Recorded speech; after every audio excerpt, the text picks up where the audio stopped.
螃蟹在厨师的巧手下，可以变化出各种不同的口味。而辣椒螃蟹除了深得本地人的心之外，还成为了享誉国际的美味佳肴。甚至在今天的市面上，我们可以找到各种以辣椒螃蟹口味开发的食品，从零食、面食到甜品，真的是无奇不有。今天我们要还原的就是辣椒螃蟹的古早味。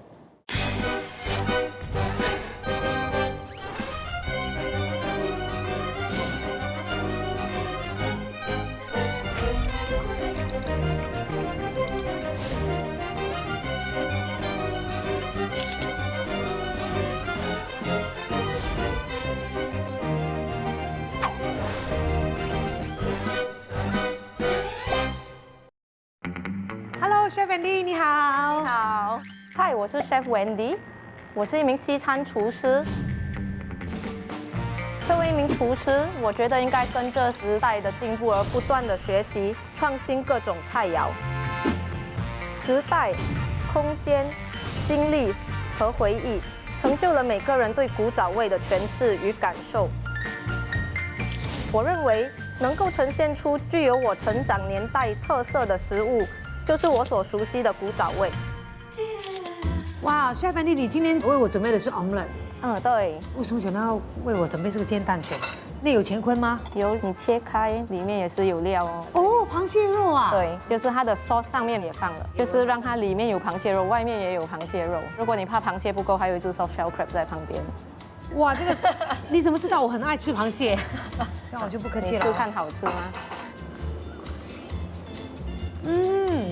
好吃吗？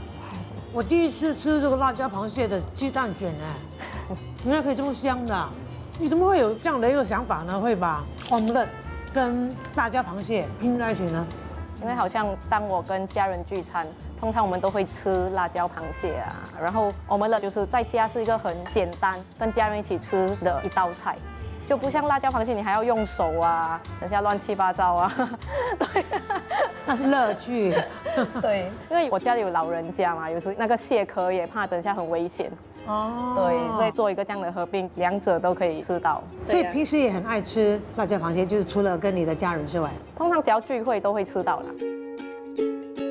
虽然我跟家人很常吃辣椒螃蟹，但其实我对辣椒螃蟹的历史是没有真的去研究过。所以我想趁这次机会去看一下古早味的辣椒螃蟹跟现在的辣椒螃蟹有什么区别。那很好啊。其实据说啊，我们本地这么熟悉的辣椒螃蟹呢，其实是在60年代由早年本地的粤菜界4大名厨之一许国威师傅改良和再造的。现在餐馆呢是交由他的儿子在经营。所以我们现在就去找他。好 ，Chris。哎，你好，你好。你好，你好，你好，你好。你在处理螃蟹哦？对，在处理螃蟹。所以有没有说有什么部分要先处理吗？大部分先把这2只钳子弄出来，然后把身体这些脏物啊切除掉。先弄干净哈。然后把脚的这些。那些尖锐的地方先把它切掉啊。对对。所以你们用的螃蟹是？这是肉蟹。肉蟹也是 mud crab 吗？对吗？对 ，mud crab。我要拍了啊，要拍了啊。啊，对。你拍到的时候有什么地方要注意，要什么技巧吗？最重要的是你拍的时候不要拍到太碎，因为那个酱汁是辣椒嘛，它辣椒的味道相当重。如果太多汁在那个肉里面呢，就会把蟹肉的鲜味盖掉。OK。其实做辣椒螃蟹除了煮之外呢，拍打钳的部分也是很重要。Wendy OK 吗？好，记住了。先出去，我先搞定，然后让你们尝一尝。好的，谢谢 Chris，Thank you。谢谢。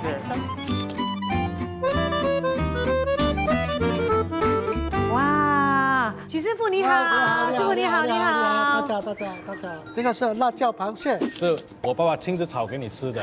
许师傅亲自煮的，真的，我们太有福气了，谢谢师傅，谢谢。那我们开动了哈，哇，这个颜色太漂亮了哦，我一定要先吸一吸那个酱汁，太迷人了。有点酸酸的，对，酸酸的，很开胃的味道。那个酸会带出那个海鲜本身原有的那个鲜味。你那个酸是柠檬汁吗？果醋。哦，果醋。对，白醋的话会很呛。果醋会比较柔一点。但是它还是有一点微辣，感觉很好，就不会太辣。有一些辣椒螃蟹煮得很辣。对，不能够太辣，太辣的话，它会把肉的那个原味掩盖着，那你是吃不到蟹肉的鲜味。所以许师傅当年改良那个原创的辣椒螃蟹的时候，你就是这样子做的吗？对，一直到现在都没有改变过没。有改变，都是这样。大家吃的这个味道是好吃的，要保留那个味道。这样炒法有改良吗？炒法都有改良一下，过油一下，给它螃蟹那个腥味就跑掉。哦，你是说那个螃蟹在炒那个酱汁之前，你会先炒一下？过油会过油啊。过后呢，我们就用那个高汤去煨它。煨它是什么意思？煨就是把它煮熟这样。世界里面增加的味道更好。哦。那其实我们也很好奇，就是50年代的时候，原创版的辣椒螃蟹是长得什么样子的？味道是怎么样的？那个时代啊，他们就用那个番茄酱，跟那个一支支的辣椒酱，就是辣椒酱跟番茄酱，哎，多一点来。有鸡蛋吗？没有鸡蛋，没有鸡蛋。哦，那个时候没有鸡蛋。那个时候那汁没有这样多的。哦，干干的。干的。那螃蟹他们也是用肉蟹吗？螃蟹是用到发蟹的。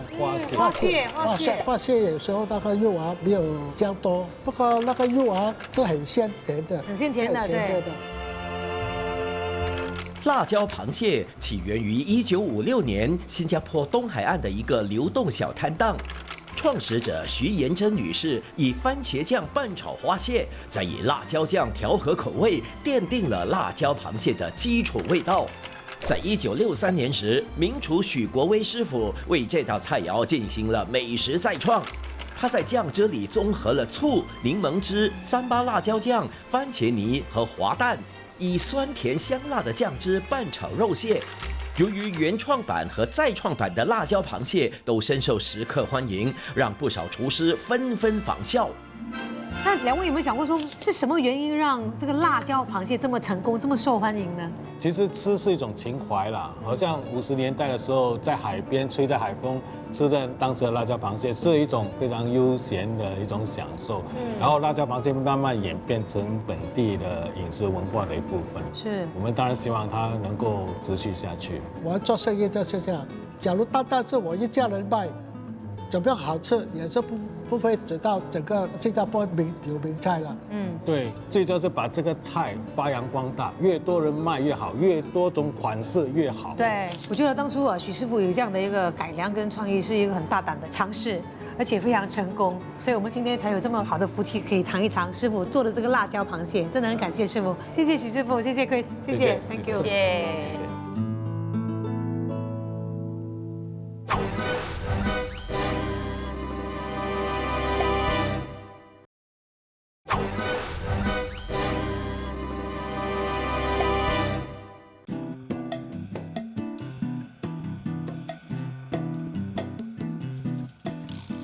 这家餐厅的名字取自于老板很喜欢的一本经典漫画。大家看到了，这个壁画上面呢是布满了很多很像老板的漫画主人翁。据说，如果你可以数到11个主人翁的话，就可以在这里免费吃辣椒螃蟹。Let's do it！ 1、2、3、4、5、6、7、8、9、10。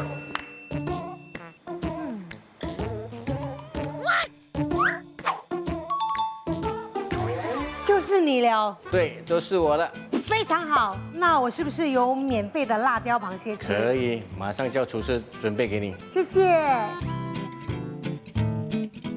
哇哦，你们的辣椒螃蟹还真的是与众不同哎。这个辣椒螃蟹特别之处就是你的酱汁上面还撒了满满的这个柚子。对，这个柚子。OK， 来了哦，淋上酱汁。对。香料味很重。对，因为在外面的市场上吃的辣椒螃蟹是带甜为主。那我们的风味是比较有一点 Peranakan， 所以我们就把东南亚的香料放进去。是，而且因为你加了那个柚子啊，所以现在是满口的果香，对，还有一点甘甜，对，是很清爽的一个感觉来的。你们到底用了哪些香料呢？我们主要有10种原材料在里面。10种？对。最基本的蒜，那个小葱头，那比较特别的，我们辣椒里面我们3种不同的辣椒，还有其中一样特别的香料，你没有吃不出来？哦，你有放那个虾酱膏，虾酱没有，虾米有，告诉我到底是什么秘密武器？这个就是秘密，不可以告诉你。那倒是。这个酱汁我发现就是跟一般的辣椒螃蟹的浓稠度是不一样的。对对你们这里的是比较稀释一点。对，因为我们不是用那个茄酱为主，我们用新鲜番茄去把它的甜味带出来。那之后我们是用一个西方的 reduction 的，就是把它慢慢的收，收成那个汁。勾芡的方面我们就比较少用，所以你吃的时候你还吃到那个香料的那个口感在里面。难怪送进口里就是满口的那个香料的味道。那其实你们的这一道辣椒柚子螃蟹，真的是颠覆了我对一般辣椒螃蟹的一个想法，从那个呈现的方式啦，到味道啦，所以你们是怎么会有这样的一个灵感呢？因为辣椒螃蟹是一个新加坡代表的食物，那我们在构思的时候，我们在想，如果辣椒螃蟹全新加坡都有，那要给它特别的话，那我们就想新加坡螃蟹大多数都是甜为主，那我们就反过来，我们就做辣的。所以你觉得这道菜保留了多少成分的古早味呢？它本身的甜跟辣我们都有在里面，只不过我们把它改良了。那螃蟹呢？用的螃蟹是螃蟹我们主要是用斯里兰卡，那而且我们的 size 通常都是1.2到1.4公斤以上。你吃上去的时候肉感会比较多，是比较有满足感。对。然后我现在除了满足感，还有幸福感，因为我呢可以在这里呢吃着这个非常美味又特别的辣椒柚子螃蟹，过着我非常惬意的下午。谢谢 Vicky， 谢谢您，谢谢。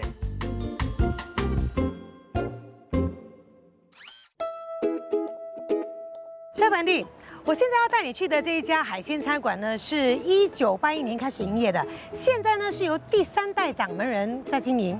那听说呢，他们的辣椒螃蟹已经做出自己的心得了哦。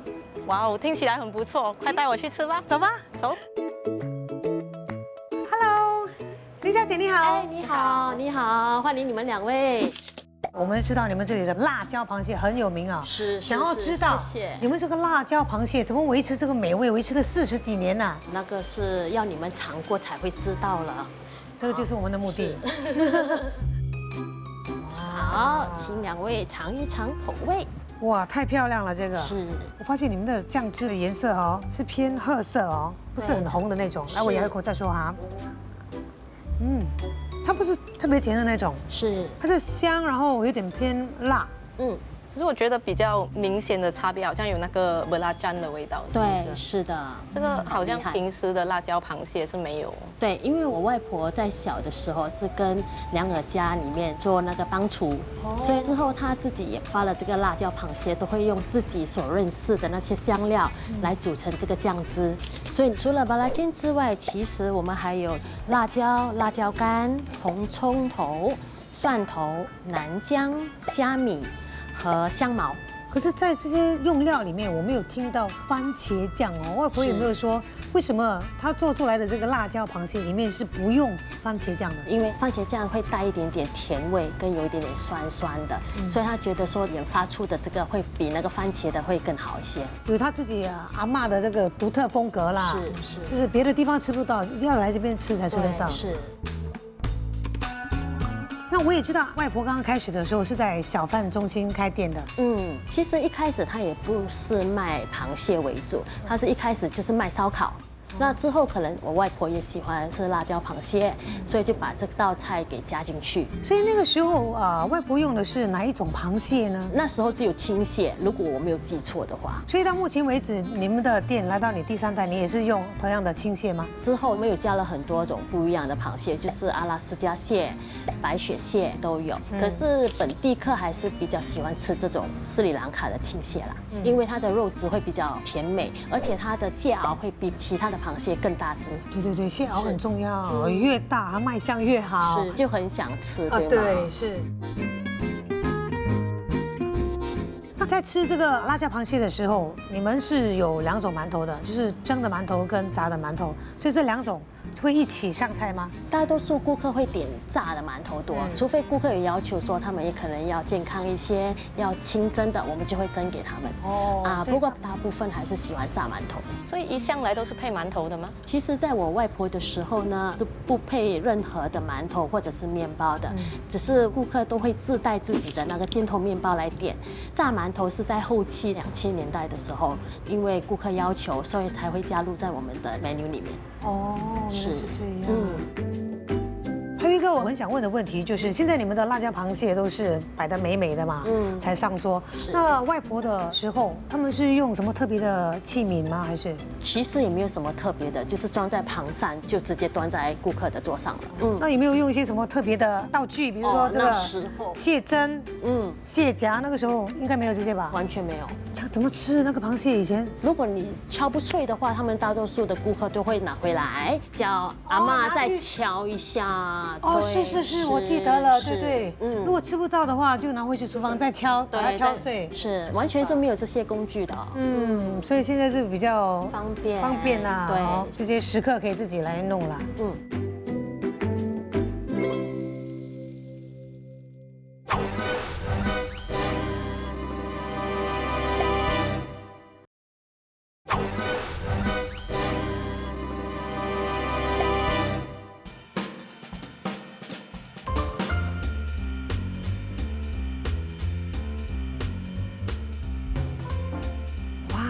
这么一大桌的美味佳肴，我光看我就心花怒放了。所以黄师傅，我应该从哪一个点心开始吃呢？就由这道辣椒蟹肉配馒头这个开始吧。我们也叫做懒人蟹，就是特别为像我这种很爱美，然后也懒惰动手的人吃的是吗？太好了，好，这个是炸馒头，然后再沾一点这个对，看到没有，一大块的蟹肉。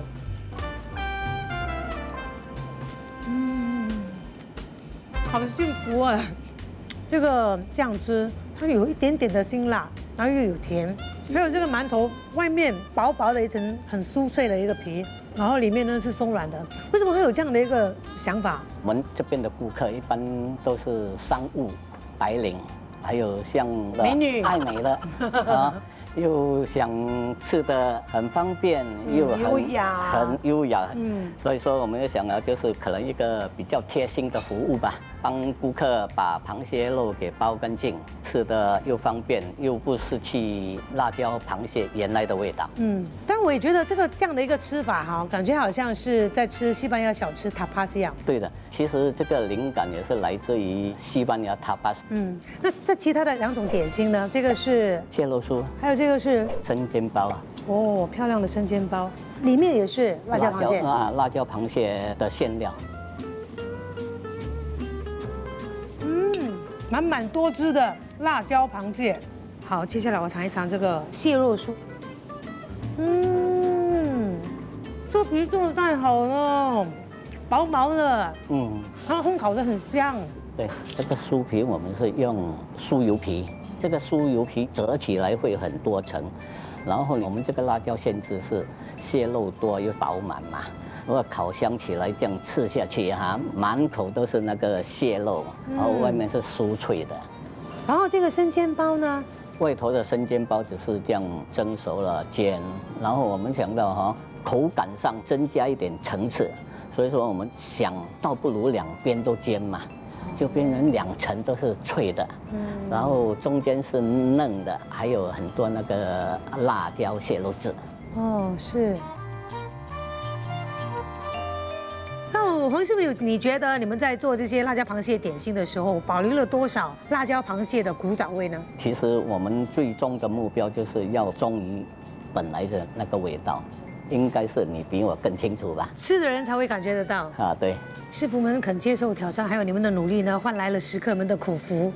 而且辣椒螃蟹本来是一道正餐嘛，现在呢下午茶点心也可以吃得到。对。再配上这里呢非常美丽的城市美景真的是名副其实的一道国菜。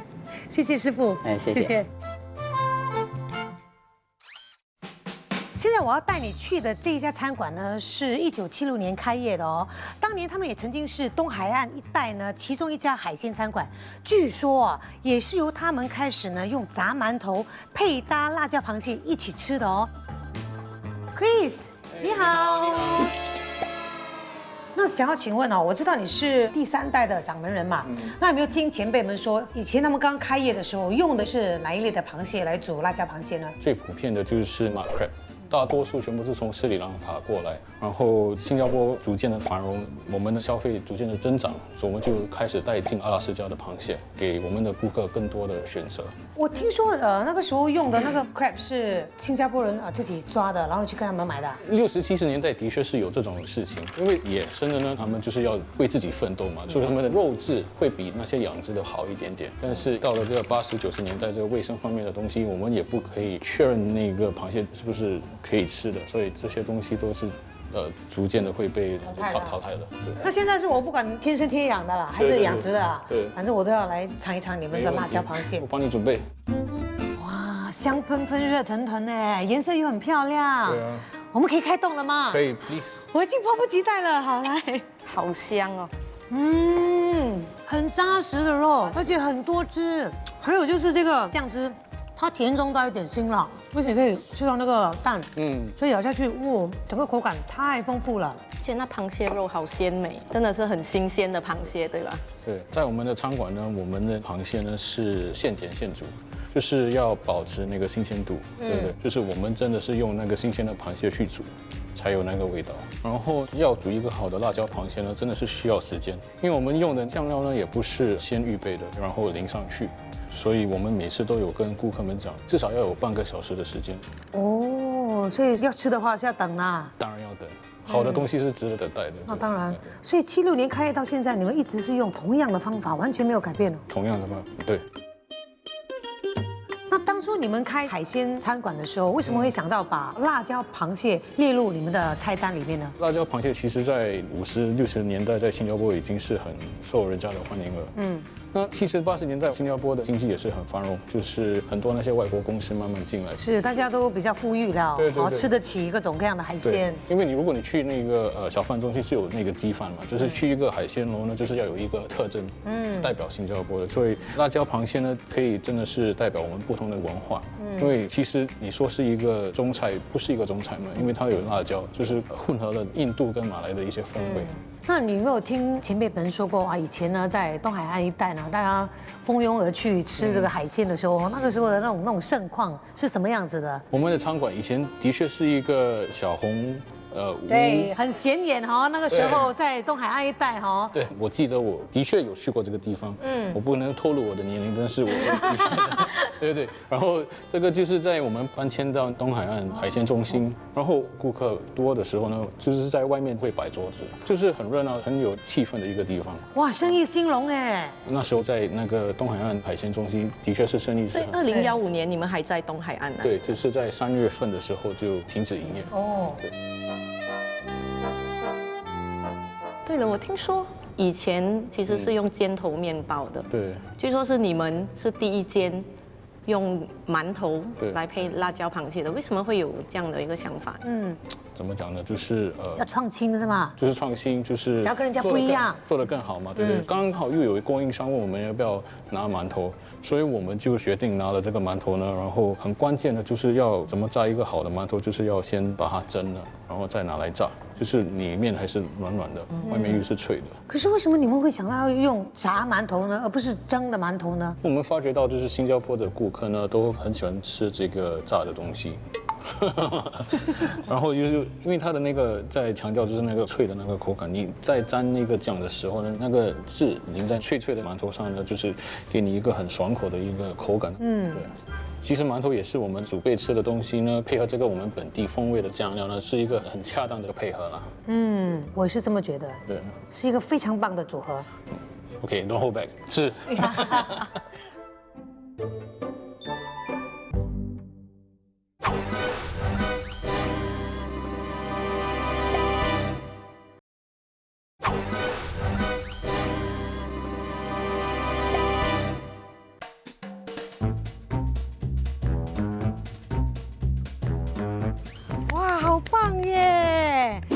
看，这些都是你们以辣椒螃蟹的概念，然后做出来的创意美食。是的。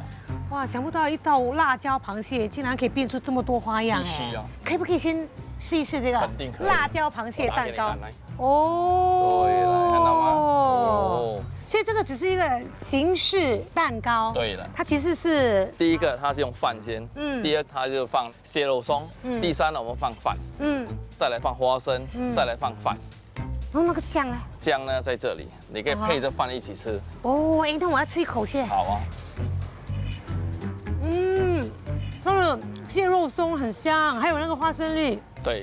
其实乍看之下也有一点像寿司的感觉。对，差不多这样的。但是我很好奇啊，为什么你会想到把辣椒螃蟹还有蛋糕串在一起呢？因为我们的餐厅每次都很多人拿蛋糕来这里庆祝，什么节日都有，甚至也有一天可能20多个蛋糕，就觉得说，哎，不妨来试一下，来做成辣椒螃蟹蛋糕，更加与众不同。那么这个酱汁里面到底有哪一些材料呢？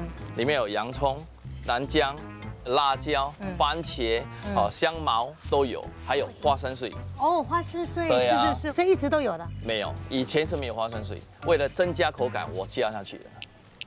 这个我也是觉得很好奇，这个就是传说中的金枕头。你在听什么？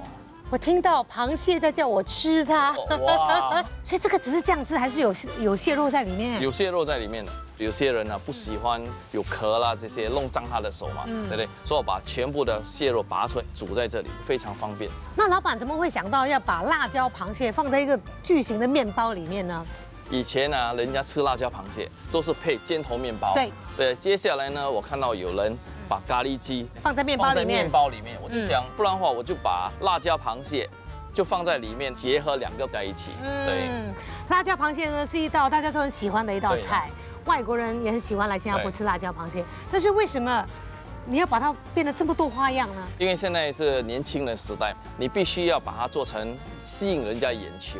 接下来呢，你就可以把这道菜发扬光大，带到国外去，外国的朋友都可以吃得到，很方便。是我真的很喜欢你的创意，因为绝对给你的食客带来很多惊喜。对，然后回去呢，永远不会忘记。好，那我就继续吃了。好，继续。帅本地，我们走访过的几个老字号店家呢，都提到说，原创的辣椒螃蟹味道是比较甜，而且卖相也比较朴实。你知道吗？这个辣椒螃蟹原创者的儿子呢，目前是在经营餐馆的，可是他的作风比较低调。但是经过我们制作单位多次的沟通之后呢，他终于答应我们拍摄的邀约了。所以在他改变主意之前呢，我们赶快去找他。好，那我们赶快走吧。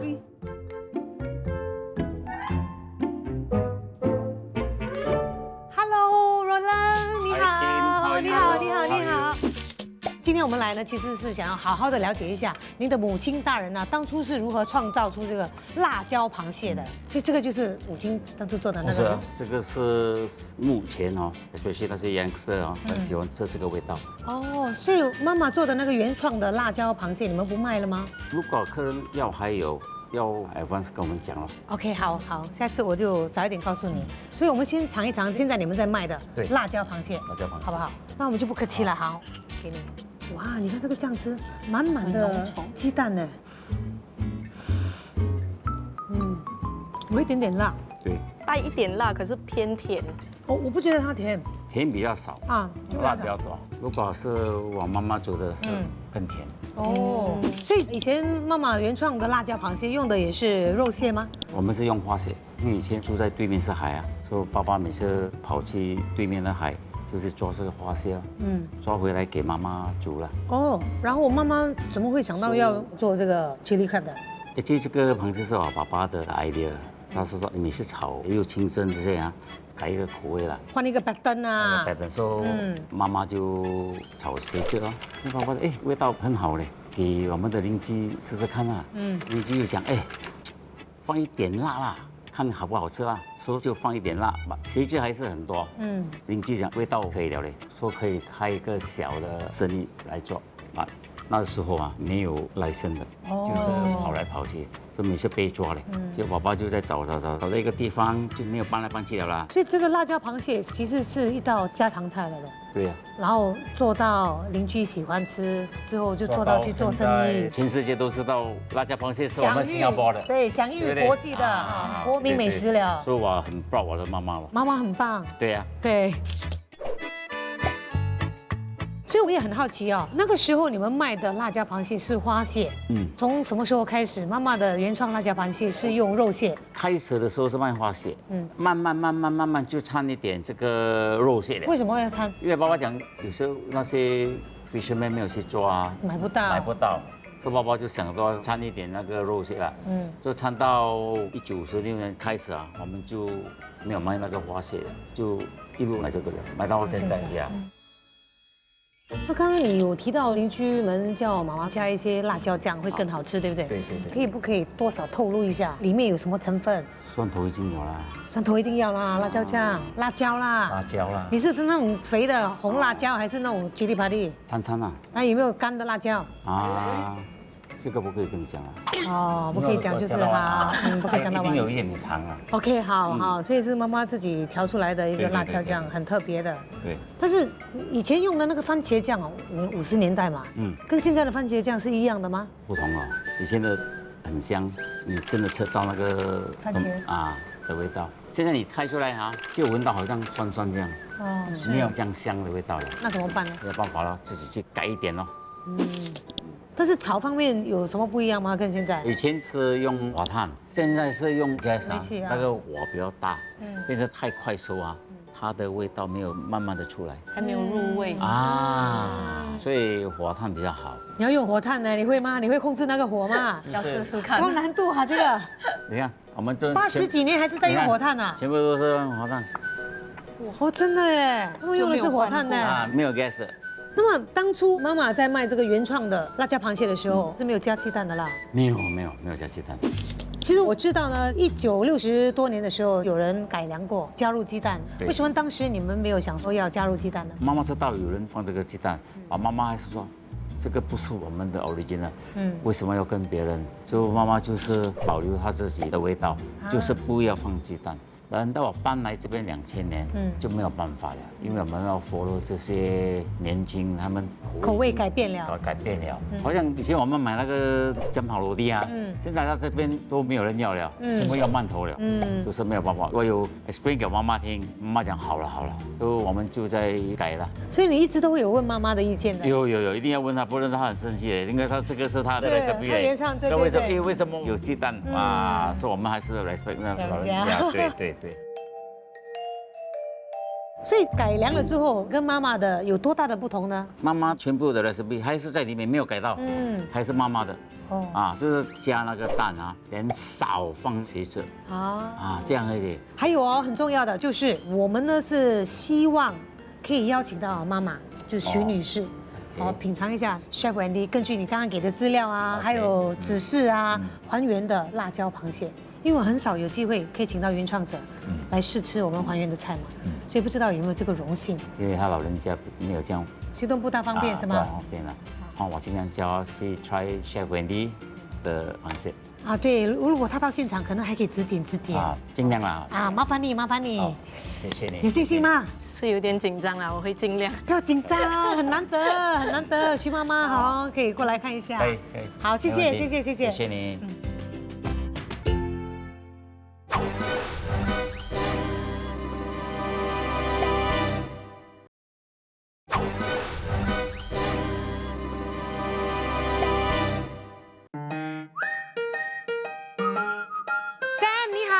嗨，钟欣你好。嗨，我来了，我带了 Chef Wendy。嗨 ，Chef Wendy。我们知道你这里有各种各样的螃蟹，所以来找你。谢谢。我发现这个一格一格的，你不要告诉我里面装的是螃蟹啊？说中了，里面真的是螃蟹。为什么螃蟹是住在格子里面的呢？螃蟹喜欢打架，如果你来到它的地盘，它会吃掉你的。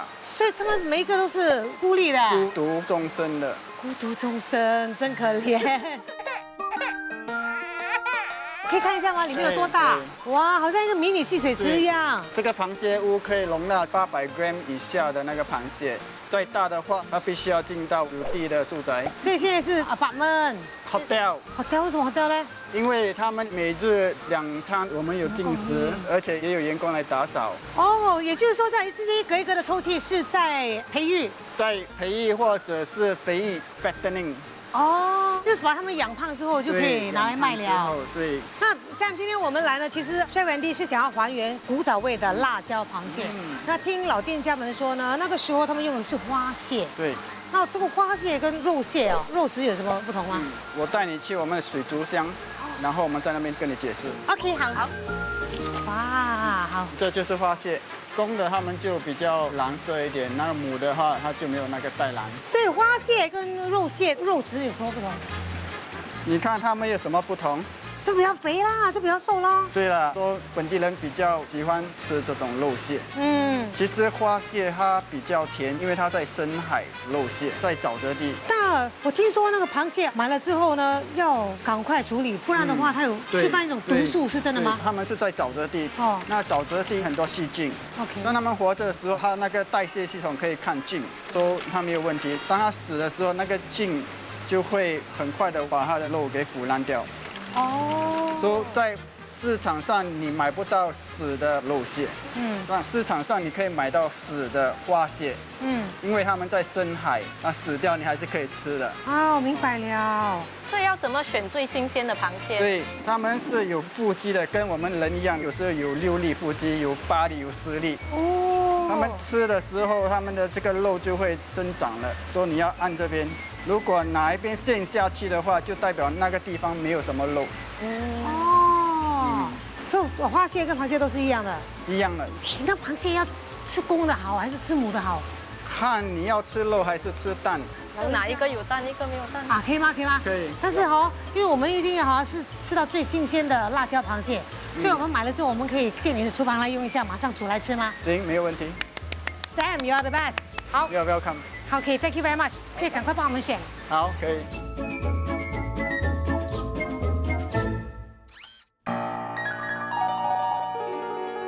太好了，我们现在终于可以还原我们这个辣椒螃蟹，而且这次我们还原的就是原创的版本，对不对？它用的就是花蟹。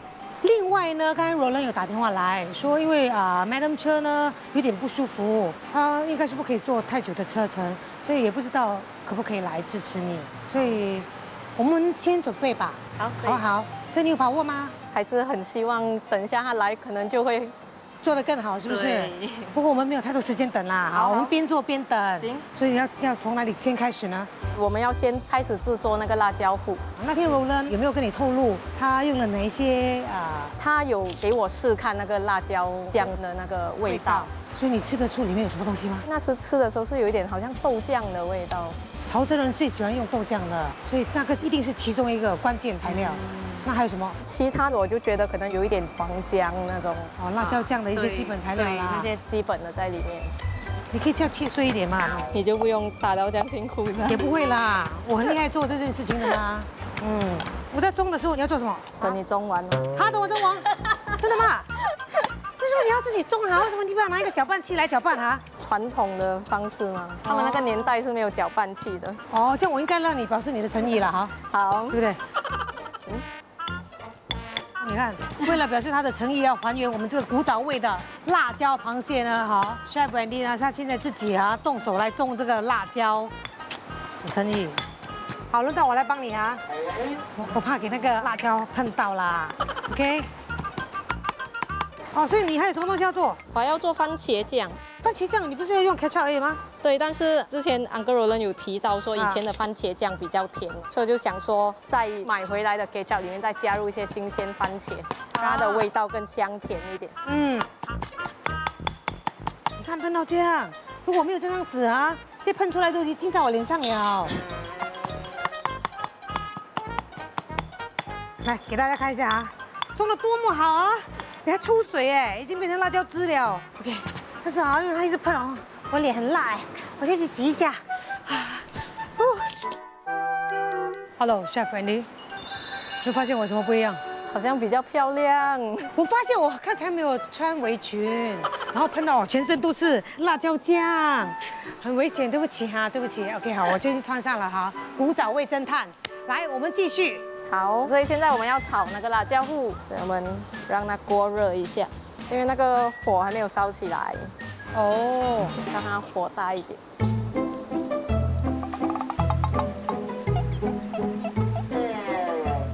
需要帮忙吗？不知道要闪到什么时候。你问我这种困难的问题，我没有办法回答你，我也没有用过。为什么你要自讨苦吃呢？为什么不要用那个煤气炉就好吗？为什么要搬一个火炭炉来炒呢？因为我听安哥罗伦说，以前他妈妈都是用火炭炉来煮这辣椒螃蟹的，就想说可能那味道会有影响啊。对 ，OK 啦，我看那个火好像够大了啊，有感觉到热了。哦，那就好。好，来，那我们就开始炒吧。好，所以现在我们就会炒那个辣椒糊。哇，有起烟了，很热了。 OK， 然后这个是已经打好的。小心啊，辣椒糊。炒得差不多了，就要放一点没有酱，不辣酱有。所以辣酱通常要煎一下，我就放旁边，然后再放一点虾米啊，虾米，对，就这样就差不多了。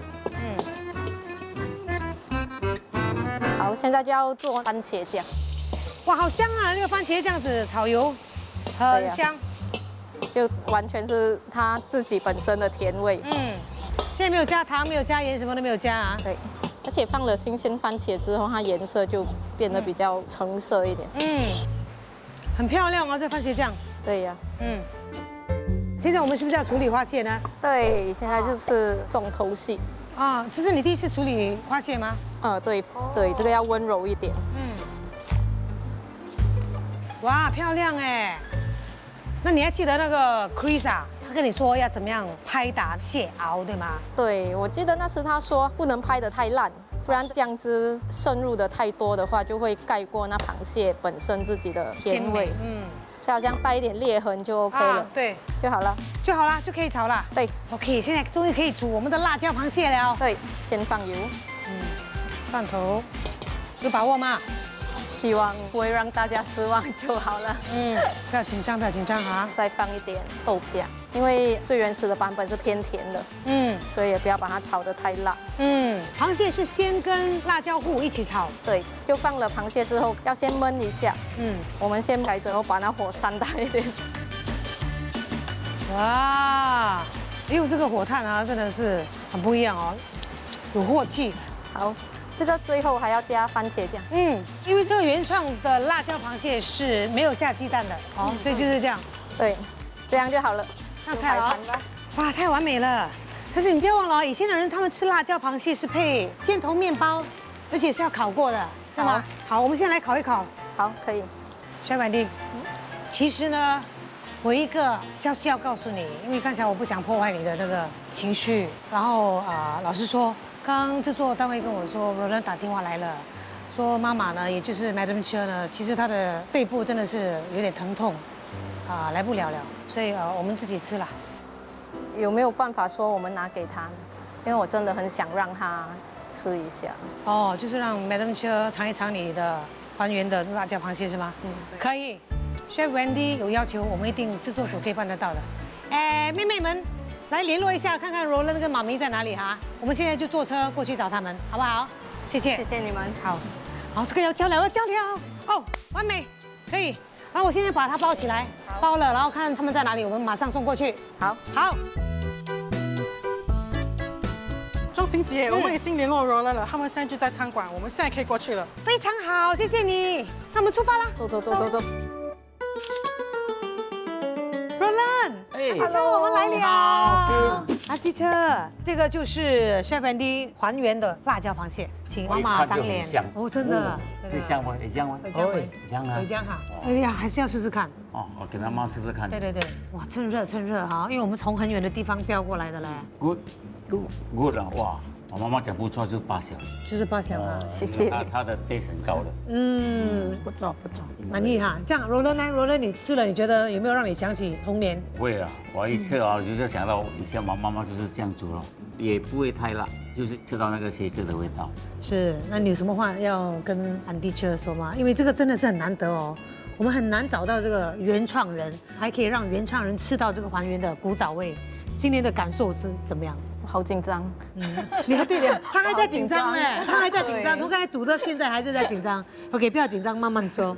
很感谢你们喜欢我还原的那个版本，真的很感动，因为我知道说她刚开始做这道其实是为了她老公做的，对，然后慢慢的到大家都认识这个辣椒螃蟹，甚至去改良啦、发扬光大啦，只要人家想到新加坡就会想到辣椒螃蟹，这是一个很难得的一道美食，而且我还有这个难得的机会可以遇到那个原创人本身，真的是一个历史性的时刻吧。所以安迪春有什么鼓励的话要告诉帅本地吗？这个委派很好，强，挺强，不错，听得懂吗？就你很聪明，听得懂，谢谢。煮得很好，很香。那我们是不是要一起拍一张照呢？可以啊。 OK，1、2、3。